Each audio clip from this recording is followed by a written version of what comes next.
Kembali lagi bersama kami di sini di podcast Fakultas Hukum Universitas Indonesia Timur.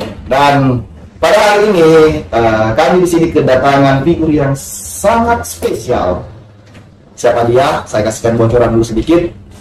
Beliau ini adalah seorang figur istri yang baik di rumah tangganya, bagi suami dan bagi anak-anaknya. Dan kemudian beliau ini juga penggambaran sosok wanita karir.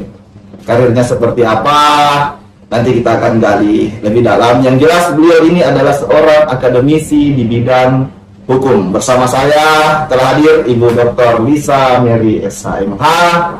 Selamat sore Ibu. Selamat sore Pak Ari dan teman-teman podcast yang menyaksikan video hari ini. Bagaimana kabar hari ini Bu? Alhamdulillah sangat baik. Terima kasih. Jadi Ibu Dokter, tema hari ini adalah kita akan berbicara tentang perempuan dalam perspektif perlindungan dan dalam perspektif hukum, khususnya dalam konteks Undang-Undang Dasar 1945. Nah, sekarang kan Ibu Dokter, kalau kita berbicara tentang perempuan ini kan fenomenanya sangat banyak. Ada yang mengangkat isu tentang kesetaraan gender lah, kemudian emansipasi, dan yang paling urgent adalah banyak fenomena yang mengatakan posisi perempuan selalu menjadi warga negara nomor 2. Seolah-olah negara ini kurang memperdulikan keberadaan perempuan baik sebagai sosok manusia maupun sebagai insan di dunia akademis dan politik. Nah, untuk pertama, Bu Dokter, saya ingin bertanya kepada Ibu Dokter ini terkait dengan tema kali ini, bahwa bagaimana sih gambaran tentang konteks perempuan itu dalam Undang-Undang Dasar 1945 kita ini? Ini masalah pembahasan terkait konteks perempuan.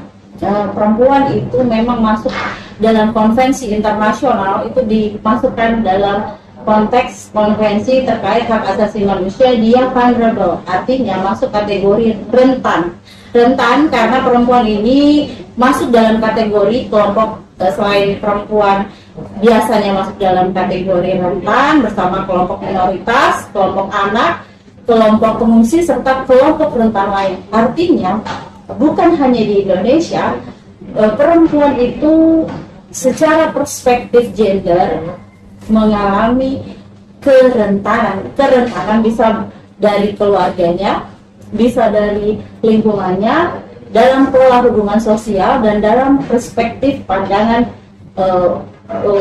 masyarakat, bahkan internalisasi dirinya. Seperti biasa dia merasa lemah sendiri dari internalnya dia, bukan karena orang lain. Jadi ada banyak faktor yang menyebabkan perempuan itu bisa dikategorikan dalam konvensi internasional kelompok rentan, seperti itu Pak.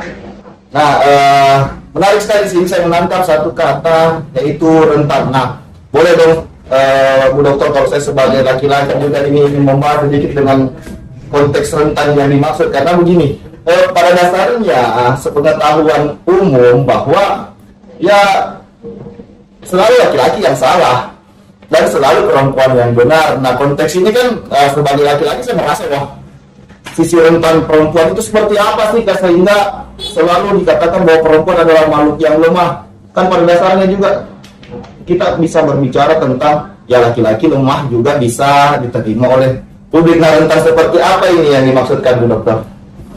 Pertama mungkin seperti ini ya, kalau kita melihat masyarakat Indonesia, maka kita akan melihat masyarakat Indonesia itu kan sistem kekerabatannya sangat dekat.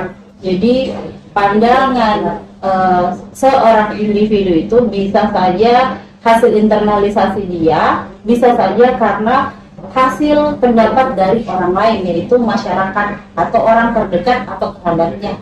Tapi apakah laki-laki sebagai makhluk di samping perempuan tidak mengalami kerentanan? Itu mungkin karena perspektif perempuan di Indonesia. Kalau secara kultural, maka kita melihat secara kultural dan sosiologisnya itu memang sistem patriarki yang menyebabkan yang berhak berpendapat adalah kaum laki-laki. Jadi kita tidak menyoroti vulnerable-nya laki-laki, atau kerentanannya laki-laki. Yang kita perspektif terkait diskriminasi yang paling sering rentan atau fragile atau gampang terganggu itu adalah perempuan. Karena sebenarnya kalau berbicara hak-hak perempuan secara internasional yang harus dipahami itu kan ada hak politik. Di Indonesia sendiri itu hak politik perempuan di tahun 2008 itu sudah mulai diminta 30% dari kuota legislatif atau anggota legislatif. Keterwakilan 30% itu pun susah dicapai. Itu baru dari segi politik. Kemudian di bidang kewarganegaraan, di mana setiap warga negara itu kan harus aktif memberikan sumbangsi, tetapi untuk di kewarganegaraan sendiri biasanya yang menjadi atau ikut dalam bela negara kan bukan perempuan, konteksnya laki-laki. Yang kedua, hak-hak perempuan di bidang pendidikan dan pengajaran. Mungkin sekarang kita bisa gampang melihat perempuan di dunia pendidikan, tetapi masih ada wilayah-wilayah yang perempuan itu dikondisikan hanya sampai level pendidikan wajib belajar, jadi SD, SMP, SMA ya. Sesudah itu dia menikah. Jadi bebannya itu beda dengan laki-laki, apalagi ketika dia memang tetap ingin sekolah, tapi dia punya keluarga yang harus dia bertanggung jawab, harus punya anak. Apalagi seperti itu belum diskriminasi, kalau belum punya anak padahal sudah menikah, jadi seperti itu di bidang pendidikan dan pengajaran. Kemudian hak-hak di bidang profesi dan ketenagakerjaan. Perempuan itu kan dia seharusnya tetap bisa mengusahakan penghidupan yang layak bagi kemanusiaan. Tetapi biasanya dia juga mengalami kerentanan karena dia mengalami namanya masa di mana dia PMS. PMS itu menstruasi. Oh, menstruasi. Dari PMS itu kan pra-menstruasi sindrom sampai menstruasi sampai pasca. Itu kan sebenarnya keadaannya berbeda dengan laki-laki ya, makanya disebut rentan. Laki-laki kan tidak mens, tidak ada fase itu. Tidak ada fase itu, jadi tidak ada fase di mana terjadi dinamika perasaan ke bawah baper, tidak ada seperti itu laki-laki. Jadi laki-laki rasionalnya akan tetap stabil karena tidak diganggu hormonal PMS-nya atau menstruasi itu. Seperti itu. Nah itu di bidang ketenagakerjaan. Belum kalau dia tidak masuk bisa saja upahnya dipotong kalau dia hanya pekerja seperti outsourcing. Nah kemudian apalagi ternyata di bidang kesehatan juga perempuan kadang terus melahirkan seperti itu. Padahal dia sebenarnya mengalami tubuh yang tidak cukup fit. Jadi oleh masyarakat pandangannya kalau sudah punya 1, 2, 3, padahal sebenarnya 1 saja sudah cukup merusak berbagai saraf di tubuhnya. Jadi ada banyak diskriminasi persoalan hak dia dalam bagian reproduksi. Itu kesehatan kan, hak kesehatan. Kemudian apa lagi? Kemudian ternyata perempuan juga punya hak untuk melakukan perbuatan hukum. Nah ini sesuai dengan kita, ilmu hukum kita Pak Ayu. Bahwa perempuan itu jangan selalu hanya ditempatkan melengkapi suatu perjanjian, tapi sebenarnya dia juga boleh terlibat aktif seperti dulu itu, yang bahwa perempuan itu tidak boleh melakukan perjanjian kecuali dia diwakili oleh suaminya. Berarti dia mengalami kerentanan atau vulnerable system dalam hal mewakili dirinya terhadap suatu perjanjian atau konsensus. Itu yang disebut rentan juga. Dia selalu dianggap tidak cukup cakap di bidang hukum seperti itu. Nah yang terakhir adalah hak-hak perempuan di bidang ikatan dan putusnya perkawinan. Bayangkan kadang-kadang dia belum mau menikah, dia masih mau sekolah, tapi dia bilang aduh nak bla bla bla bla, dinikahkan. Kemudian sudah dinikahkan harus punya anak dan seterusnya itu, dan kemudian dia tidak boleh terlalu sering membicarakan pernikahannya karena tabu, sistem tabu. Padahal dia mengalami diskriminasi verbal dan non verbal. Misalnya suaminya setiap berkata-kata menyakiti, itu non verbal. Itu kekerasan maksudnya, tapi itu tidak bisa diungkapkan karena itu disebut tabu di masyarakat. Apakah boleh atau tidak boleh, kembali lagi ke kultural masyarakatnya dan seberapa besar hal tersebut berdampak pada perempuan tersebut. Kalau sangat besar dampaknya, ya berarti itu pelanggaran hukum.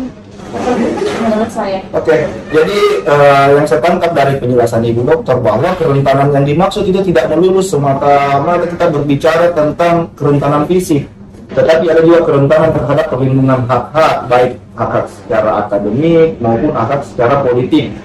Nah, tadi digambarkan bahwa perempuan itu, ya ini kan pendapat dan pandangan umum mengatakan bahwa perempuan cukup sekolah sampai SMA saja. Setelah SMA ya mending perempuan itu menikah, berkeluarga, kemudian keterwakilan di bidang politik juga. Sampai sekarang juga kita masuk dalam wacana bahwa kuota terkait keterwakilan perempuan di kontestasi politik ini cuman dialokasikan 30%. Ya, itu pun biasanya ada yang masuk, tetapi ternyata dia bawa aspirasi politiknya laki-laki. Dan itu paling sering. Jadi istilahnya dia cuma ditaruh sebagai formalitas untuk properti dari partainya. Tapi tidak independen sebagai sosok perempuan. Iya, jadi kita bergantung pada partai sambutannya. Nah, ini menarik. Berarti kita harus berbicara tentang bagaimana sih negara ini melindungi secara politik ataupun secara hukum ini hak perempuan di dunia politik itu sendiri. Oke. Kalau dalam dunia politik sebenarnya kita berbicara tentang sudah bagus ya, ada komposisi untuk menekankan kepada perempuan ada di dunia aspirasi atau dunia berpendapat, yaitu legislatif. Cuman kalau kapasitas perempuan tersebut tidak sesuai dengan konteks, hanya bawa formalitas karena kuota atau kepentingan partainya, yang terjadi dia adalah boneka yang menjalankan amanat partainya. Sementara yang kita ketahui ketika kita belajar politik, kita belajar ilmu hukum, setiap orang yang masuk di legislatif atau anggota legislatif itu dia akan berwacana mewakili atau representasi dari konstituen. Konstituen ini adalah rakyat yang dia wakili. Jadi kalau rakyat menginginkan perempuan berbicara tentang hak reproduksi yang tidak boleh disunat, istilahnya tidak boleh perempuan disuruh A, B, C, itu yang dia harus sampaikan aspirasi itu, bukan aspirasi terkait anggaran misalnya untuk partai, aspirasi terkait bla bla bla. Ada banyak sebenarnya problem, walaupun saya tidak bisa bicara secara eksplisit karena agak sensitif si isu tersebut. Kita harus membuka data. Ya. Kalau kita bicara bukan berdasarkan data empiris itu kan membuat orang marah. Ya, Kalau kita bicara asal ya. Kita kan sudah lihat bahwa ini keterwakilan perempuan kan sudah banyak apalagi di DPR. Mungkin anggota DPR sekarang mungkin sudah ada beberapa yang perempuan, bahkan kan banyak politisi-politisi muda itu justru muncul dari perempuan-perempuan muda ini. Nah, jangan sampai kita tidak berbicara ada tersebut. Bukan pelaku aktif. Ya. Kami berdua ini cuma akademisi. Betul. Tapi menganalisis berdasarkan berbagai berita empiris. Ya. Itu saja. Jadi sudah bisa melihat sebenarnya perempuan ada sih, walaupun tidak betul-betul terpenuhi kuota 30%, tapi ternyata itu pun dia formalitas. Karena ternyata dia tidak menjalankan fungsi seperti harusnya keberadaan dia di situ. Minimal mengusahakan 7 hal yang harusnya diberikan dengan baik di setiap, misalnya kalau dia anggota legislatif di daerah, berarti di wilayah daerah tempat dia yang dia wakil representasinya dia.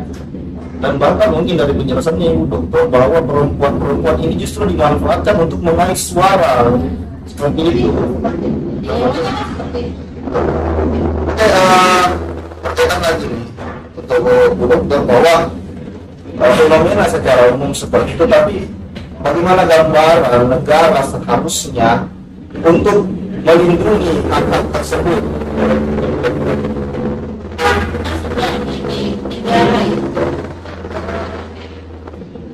Bisa terlihat dalam proses penyelenggaraan kehidupan berbangsa dan bernegara di dalam organ-organ legislatif, eksekutif, yudikatif. Dalam hal eksekutif misalnya pelaksana dari amanat undang-undang seperti itu. maka negara harusnya menyediakan fasilitas-fasilitas yang menunjang.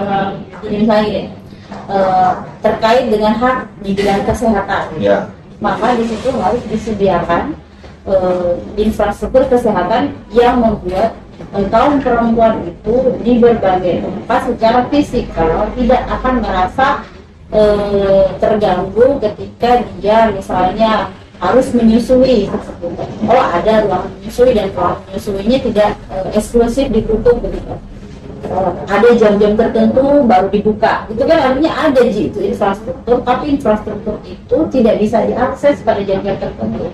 Terus bilangnya ada fasilitas menyusui, tetapi ditempatkan di tempat yang jauh dan sunyi. Oh, justru terbalik di sunyi. Iya. Justru kan ketakutan mungkin. Iya, jadi para ibu bilang daripada saya jauh ke sana, padahal di situ sudah disediakan misalnya tempat cuci tangan untuk sanitasi kebersihan, kan dia mau menyentuh anak bayinya dan dirinya, dan itu tidak boleh terkontaminasi misalnya kan.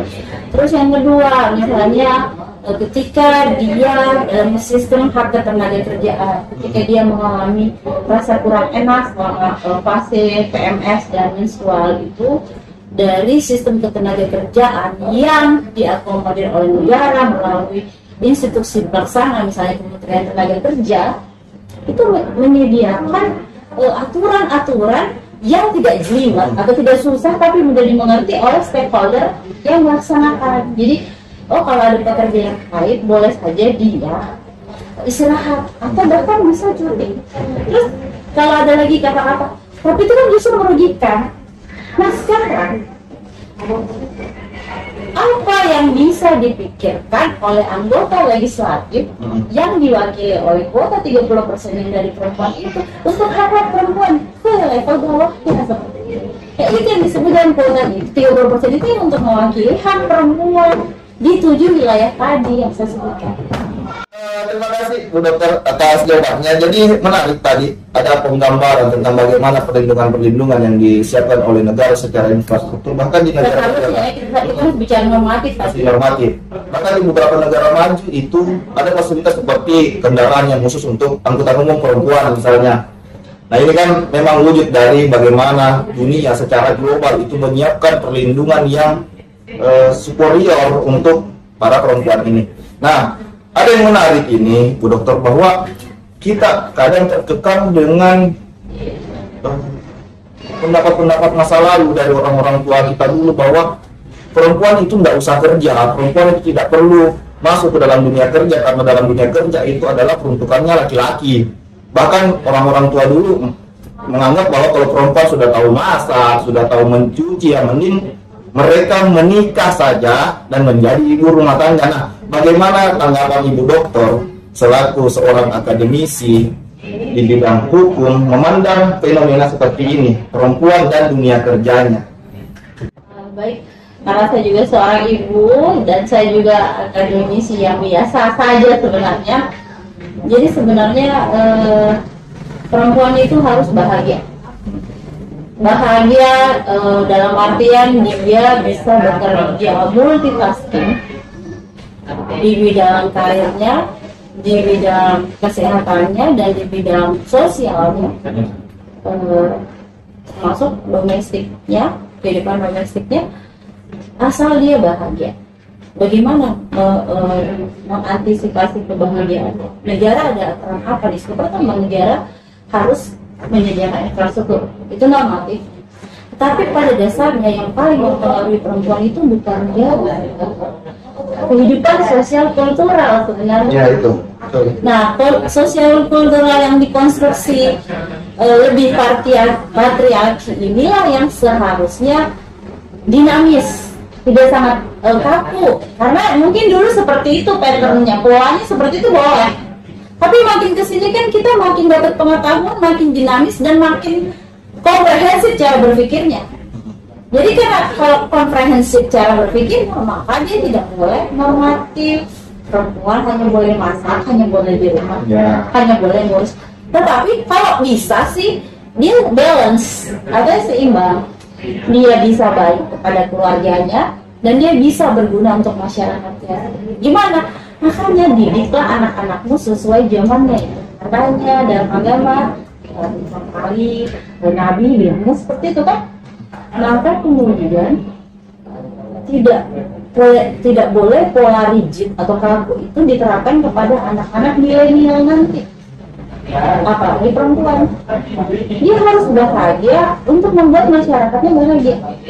Berarti justru perempuan ini harus membangun kompetensi diri. Nah, ada jargon yang mengatakan perempuan tiang negara.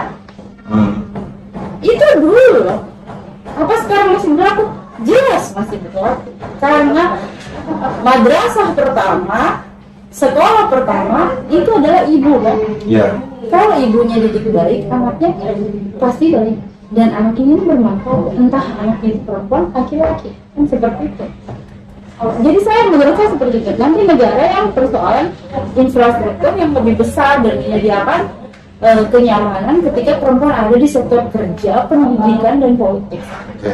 Terima kasih Bu Dokter. Jadi ini menyerempet sedikit terkait dengan tadi kita sudah bahas masalah perempuan dalam dunia akademis dan politik. Nah sekarang kalau kita masuk ke dalam fenomena hukum, bahwa masyarakat masih menganggap perempuan ini adalah sosok yang paling rentan menjadi korban tindak kejahatan. Nah, berbagai contoh kejahatan misalnya kekerasan dalam rumah tangga, korban begal, kemudian persekusi dan kejahatan-kejahatan lainnya lah. Nah, menurut Ibu Dokter selaku perempuan, bahwa apa sih sebenarnya yang harus dipersiapkan oleh seorang perempuan untuk terhindar dari fenomena kejahatan seperti itu? Seorang perempuan tentu saja, kalau yang pertama perempuan yang hidup di Indonesia, kita bicara kondisi paling lokal di Makassar, berarti pemerintah daerahnya harus menyediakan situasi nyaman dan aman. Kenyamanan. Ya, berarti minimal ada CCTV, jangan ada tempat yang kau gelap.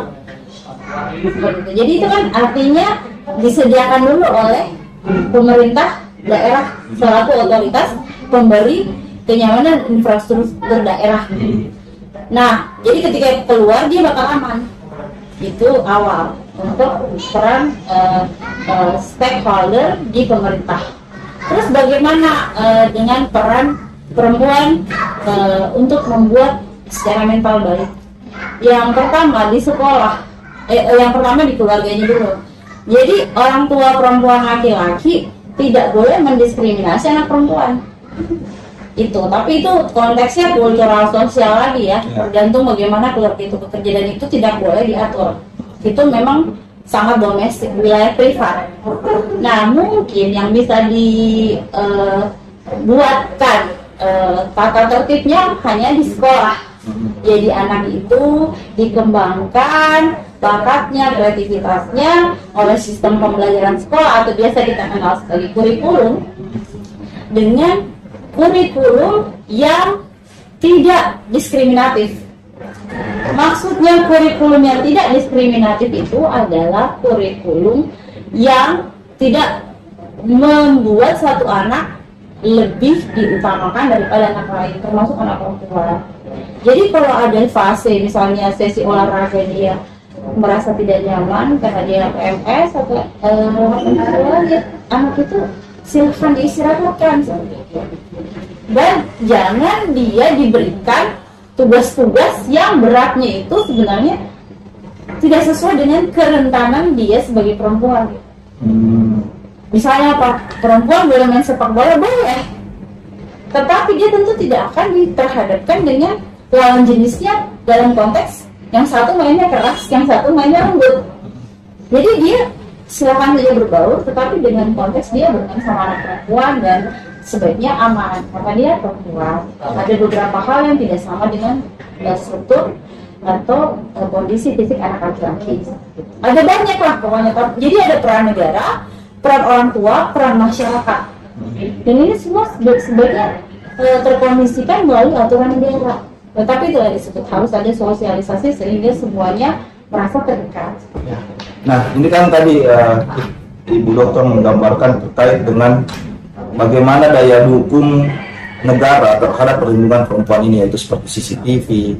Nah, kalau kita masuk ke dalam konsepnya, boleh tidak saya mengatakan kerentanan perempuan ini justru lahir karena ketidakmampuan perempuan itu sendiri untuk mengekspresikan apa yang dia rasakan. Nah, fenomenanya adalah banyak terjadi kasus-kasus, misalnya oke lah kalau kejahatan itu terlalu luas, misalnya bullying atau pembulian di sekolah, di mana perempuan yang menjadi korban ini justru karena perempuan itu terkesan diam, sehingga dia menjadi ladang yang terbuka untuk menjadi sasaran empuk untuk menjadi korban seperti bullying tersebut. Bagaimana menurut Ibu Dokter terkait ini? Terkait dengan fenomena bullying, kalau saya mau baper, sebenarnya saya tidak akan seperti hari ini ya. Ya. Dulu saya waktu SD itu selalu menerima bullying, bahkan pernah tampar-tamparan sama anak cowok. Karena dia selalu manggil saya. First, untuk perlawanan. Iya, pertama saya diam, yang kedua saya diam, yang ketiga saya sudah tidak terima. Ya. Akhirnya saya berpikir, saya harus melawan ini. Jadi Ibu Dokter ini selain pintar dalam bidang akademis, beliau pintar dalam bidang karate bela diri mungkin. Ya lanjut Bu Dokter. Jadi saya lawan, jadi tampar-tamparan masuk. Jadi kami dihukum sekarang. Ya. Jadi dihukum, saya juga dihukum. Disitulah saya belajar, mungkin masih pikiran anak-anak ya, saya belajar. Kalau orang zaman dulu, kalau kita mengadu sama orang tua kan percuma. Justru malah kita yang dimarahin. Makanya kamu jadi gini. Ya. Oleh sebab itu, kalau konteksnya dibawa ke sekarang, yang harus belajar parenting ya orang tua dan sekolah, penyedia jasa pendidikan, baru bisa kita berharap si anak mandiri. Tidak bisa anak itu kalau tidak distimulasi, dia akan berani sendiri. Karena anak itu dia butuh external stimulation from outside. Jadi harus orang tuanya dulu yang mengkondisikan ketika dia melapor, "Ma, tadi saya dikasih gini. Terima dulu, jangan langsung ilfil atau jangan langsung defensif. Kamu memang salah gini. Dengar dulu ceritanya, kemudian koordinasi ke sekolah." Tapi kalau konteksnya bullying yang dia terima terlalu besar, orang tua harus melakukan perlawanan. Tidak bisa orang tua hanya bercerita biasa dengan guru. Bahkan kalau anaknya sampai terluka, silakan bawa ke jalur hukum. Karena ternyata sekolah tidak memfasilitasi konteks bersekolah yang aman. Padahal kan itu adalah tanggung jawab sekolah untuk menyediakan ruang belajar yang kondusif. Sekarang konteksnya kita anak datang ke sekolah itu bukan untuk kognitif saja. Jadi dia harus punya kemampuan intrapersonal, kognitifnya boleh, tapi dia juga harus menerima perlakuan yang adil dan wajar. Itu kan hak. Hak itu seperti itu bicaranya. Konteks hak itu dalam Undang-Undang Nomor 39 Tahun 99 artinya perilaku yang diterimanya baik di rumah dengan di ruangan publik seperti sekolah harus non-discrimination. Tidak diskriminasi kan. Diskriminasi dalam hal perlakuan, misalnya guru lebih sayang pada satu anak, satu kelompok anak karena orang tuanya selalu kasih makanan apa, yang satu diskriminasi karena orang tuanya tidak boleh. Itu namanya boleh dilapor, bahkan bisa diinisiasi untuk diselesaikan oleh dinas atau Kementerian Pendidikan, karena itu akan berpengaruh sama si anak. Orang tuanya yang berbuat seperti itu, anaknya nanti yang diskriminasi gurunya. Jadi jangan salah, Pak dosen. Ya. Tidak semuanya itu anak yang saling bullying atau saling mendiskriminasi, tapi kadang-kadang guru juga lewat perlakuan. Jadi konteks ini sensitif sebenarnya. Jadi konteks-nya adalah bagaimana mindset yang tertanam dalam otak si anak itu sendiri. Si anak, stakeholder sekolah, orang tua. Semua ini bekerja sama. Mulai membangun mindset ya, apalagi kalau dia ada di bawah kementerian. Jadi kementeriannya harus dalam posisi mengawasi. Karena ada undang-undangnya, ada aturan hukumnya. Kita kan orang hukum. Jadi biasa sekali. Ilmu hukum itu diterapkan tidak hanya normatif. Nah, makanya tadi saya sampaikan di awal bahwa beliau ini sebenarnya paket komplit dalam materi ini. Ya sudah beliau perempuan, ya sudah beliau adalah ibu rumah tangga, beliau pernah menjadi anak, bahkan pernah merasakan pengalaman-pengalaman tertentu untuk diceritakan, kemudian dijadikan dasar pembelajaran bahwa oh, seorang anak yang menjadi korban ini seharusnya seperti ini. Nah, makanya seperti itu tadi Bu Dokter sempat menolak, tapi Bu Dokter sendiri yang membuktikan bahwa paket komplit itu terlihat nyata dari penjelasan-penjelasan yang diberikan oleh Ibu Dokter. Jadi menarik pembicaraan kita pada hari ini, cuman karena kita keterbatasan waktu, mungkin ke depan kita akan sambung lagi Bu Dokter terkait dengan perempuan ini, karena ya perspektif fenomena perempuan ini kan sangat luas. Terkait juga nanti ke depan mungkin kita akan bicarakan bagaimana sih perspektif perempuan dalam konsep kepemimpinan di Indonesia, mungkin dalam segi politiknya, pengaruh dalam rumah tangganya, tapi mungkin di part kedua itu ya menjadi, makanya tunggu dan nantikan terus podcast kami. Dan terakhir Bu Dokter, mungkin statement penutup, kira-kira apa sih pesan untuk Ibu Dokter terkait dengan perlindungan perempuan ini? Baik, terima kasih sudah memberikan kesempatan saya mengisi podcast kali ini. Sehubungan dengan perempuan, perlindungan perempuan sama saja sebenarnya ketika kita berbicara warga negara, kita tidak boleh mengklasifikasi lebih kepada perempuan atau anak, tetapi bisa juga laki-laki. Tetapi pembahasannya kan lebih ke konteks perempuan sebagai golongan yang vulnerable atau rentan. Kenapa dia bisa rentan? Kenapa dia tidak bisa berdaya sama dengan laki-laki? Ya, karena sosial kultural ini sangat mempengaruhi. Oleh sebab itu, mulai sekarang negara dalam konteks undang-undangnya melaksanakan kewajibannya dalam perlindungan dan pengawasan, bahkan menyediakan fasilitas infrastruktur. Tetapi orang-orang seperti keluarga, lingkungan masyarakat, dan lingkungan sekolah itu juga selalu harus mengambil peran agar anak-anak perempuan kita ketika tumbuh menjadi perempuan dewasa, dia bisa kuat menghadapi tantangan zaman. Jadi bagaimana dia bisa bertahan tidak hanya dengan doktrin atau masukan-masukan yang sangat normatif, tapi dari contoh-contoh. Mungkin saya juga belum terlalu berhasil, tetapi namanya manusia, saya masih berusaha.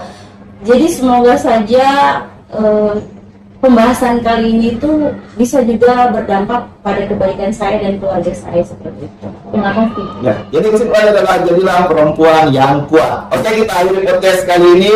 Terima kasih Bu Dokter Lisa Mary atas kesempatannya hadir dalam podcast. Dan untuk teman-teman sekalian, jangan lupa subscribe, komen, dan share podcast Fakultas Hukum Universitas Indonesia Timur, dan insya Allah kita ketemu di konten-konten berikutnya. Assalamualaikum warahmatullahi wabarakatuh.